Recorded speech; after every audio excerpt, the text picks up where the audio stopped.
The attacks against Amara didn't stop. If anything, they grew worse with each passing day. David had been gone for barely a month, yet the peaceful life Amara once knew had completely vanished. The mansion that used to feel like home now felt like a prison. Every hallway carried whispers. Every room held tension. Vanessa and Michael were determined to make her life unbearable. And Madame Beatrice watched it all with silent approval. Vanessa began her campaign first. At social events across Lagos, she painted Amara as a villain. "I warned my brother about that woman," she would tell people dramatically. "Girls from the streets only care about money." Soon, rumors began spreading through high society. Some people believed Amara poisoned David. Others claimed she manipulated him into changing his will. The whispers followed her everywhere. Restaurants, business meetings, even charity events. Everywhere she went, people stared, judging, gossiping. Michael took a more aggressive approach. He hired lawyers to challenge David's will. For weeks, court letters and legal threats flooded Amara's office. Michael claimed David had been manipulated before his death. He demanded the court freeze all company accounts. But there was one problem. David had been extremely careful. Every document was properly signed. Every witness legally recorded. The will was airtight. The court rejected Michael's case within weeks. That defeat only made him angrier. One evening, Amara sat alone in David's study. The room still smelled faintly of his cologne. His favorite chair sat exactly where he left it. On the desk was a framed photo of the two of them smiling at the beach. Amara picked it up slowly. Her voice trembled. "I tried, David." She wiped a tear from her cheek. "I really tried." For 2 years she had forced herself to stay calm. To be polite. To be refined. To leave the street girl behind forever.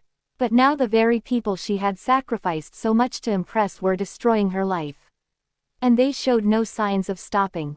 The final straw came one afternoon. Amara had just returned home from a meeting with company executives. As she walked into the living room, she found Vanessa waiting for her. Arms folded, eyes burning with anger. "You think you're smart, don't you?" Vanessa sneered. Amara sighed. "I'm not doing this today." She tried to walk past. But Vanessa grabbed her arm. Hard. "You ruined my family," she shouted. Amara pulled her arm free. "Your brother loved me." Vanessa's face twisted with rage. "Shut up." Then it happened. Vanessa slapped her. The sound echoed across the room. For a moment, the world froze. Amara slowly turned her head back. Her cheek burned. Across the room, Michael leaned against the wall watching with amusement. Neither of them apologized. Neither of them looked afraid. Because they believed something. They believed Amara was weak. They believed she would keep tolerating their abuse. But they had just made the biggest mistake of their lives. Amara slowly placed her handbag on the table. She rolled her shoulders once. Then twice. When she finally looked up again, the woman in her eyes was no longer the calm widow. Something had changed. Something dangerous. Vanessa noticed it first. "What are you staring at?" she snapped. Amara spoke quietly. "You really shouldn't have done that." Michael chuckled. "Or what?" For a few seconds, Amara said nothing. Then suddenly, she laughed. Not a soft laugh. A deep, wild laugh. The kind that made both Vanessa and Michael exchange confused looks. Amara wiped the corner of her mouth slowly. "You people really think I'm soft." Her voice was calm, but there was something terrifying inside it. "You think because I started wearing nice dresses and speaking politely that I forgot where I came from." She stepped closer. Michael frowned. "What nonsense are you talking about?"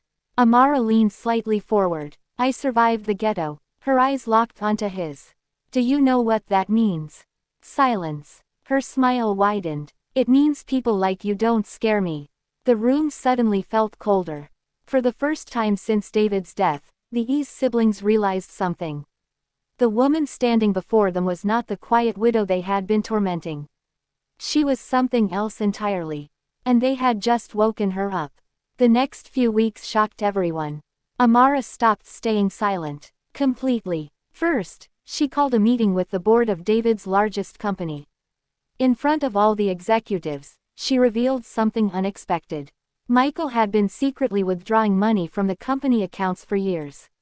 Evidence, documents, transaction records, everything was presented. Michael was immediately removed from the company. Security escorted him out of the building while employees watched in shock. But Amara wasn't finished. Next came Vanessa. Amara's legal team discovered Vanessa had been forging David's signature to access company funds. The case quickly reached the police. Vanessa was dragged into a criminal investigation. Suddenly, the powerful E's siblings were the ones facing humiliation. But the biggest shock was yet to come. Because Amara was about to reveal a truth none of them were prepared for. A truth that would change everything they believed about David's death. Stay tuned for part 4. And don't forget to like, share and subscribe for more mind-blowing stories.